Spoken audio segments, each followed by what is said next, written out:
السلام علیکم ورحمۃ اللہ وبرکاتہ. رب اشرح لي صدری ويسر لي امری واحلل عقدۃ من لسانی یفقهوا قولی. رب یسر ولا تعسر واتمم بالخیر آمین یا رب العالمین. سیرت النبی کے پارٹ نمبر 13 پر ہم پہنچ چکے ہیں، جس میں ہم بیت عقبہ اولا اہل یثرب کا ایمان اور مدینہ کی طرف امید کی پہلی کرن ڈسکس کریں گے. تو سیرت سننے اور سنانے کا کوئی فائدہ نہیں جب تک ہماری زندگی نبی صلی اللہ علیہ وسلم کی سیرت کے مطابق نہیں ہو جاتی.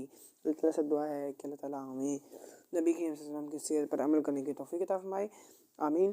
اور سیرت نبی کا پارٹ نمبر 13 آپ کے سامنے لے کر حاضر ہوئے ہیں. معراج کے عظیم واقعے کے بعد نبی صلی اللہ علیہ وسلم نے دوبارہ پوری قوت کے ساتھ دعوت کا کام شروع کیا.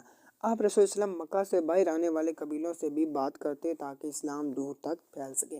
اسی دوران ایک بہت بڑا دروازہ کھلنے والا تھا. مدینہ یثرب کے لوگ ایمان لانے لگے.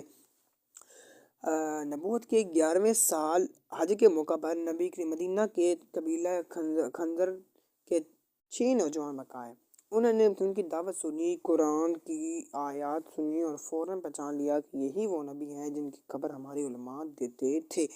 چنانچہ وہیں ایمان لے آئے. یہ تھے اسد بن زرارہ، عوف بن حارث، رافع بن مالک اور قتبہ بن عامر، عقیل بن عامر، جابر بن عبداللہ. یہ اسلام کے مدینہ میں پہلی روشنی تھی. تو اگلے سال حج کے موقع پر مدینہ کے 12 مسلمان دوبارہ ہوئے. وہ وسلم سے رات کے وقت عقبہ نامی مقام پر خفیہ ملاقات کے لیے جمع ہوئے. وہاں انہوں نے نبی صلی اللہ علیہ وسلم کے ہاتھ پر بیعت کی. یہ بیعت تھی: اللہ کے ساتھ کسی کو شریک نہ کریں، چوری نہ کریں، زنا نہ کریں، اپنی اولاد کو قتل نہ کریں، غلط بات نہ بولیں، نبی صلی اللہ علیہ وسلم کی فرمانبرداری کریں. اس کو کہا جاتا ہے بیت عقبہ اولا، یعنی پہلی بیعت. یہ اسلام کی تاریخ کا انتہائی اہم موڑ تھا. یہ مدینہ میں اسلام پہلے لگا. یہ 12 افراد واپس مدینہ گئے. وہاں اعلان کیا: ہم نے ایک نبی کو سچا پایا ہے، ان کی پیروی کرو. پھر اسلام تیزی سے پھیلنے لگا. گھر گھر قرآن پڑھا جانے لگا. مدینہ ہجرت کے لیے تیار ہونے لگا.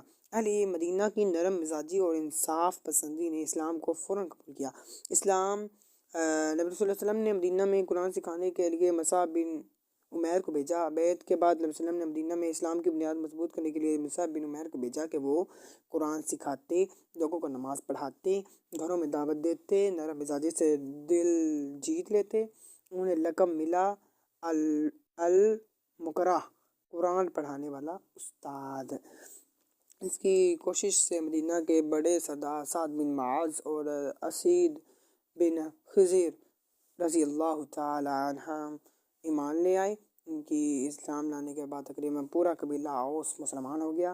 اسلام اب کھل کر مدینہ میں مضبوط ہو گیا. مکہ میں مسلمان شدید ظلم میں تھے. مدینہ امید بن گیا تھا.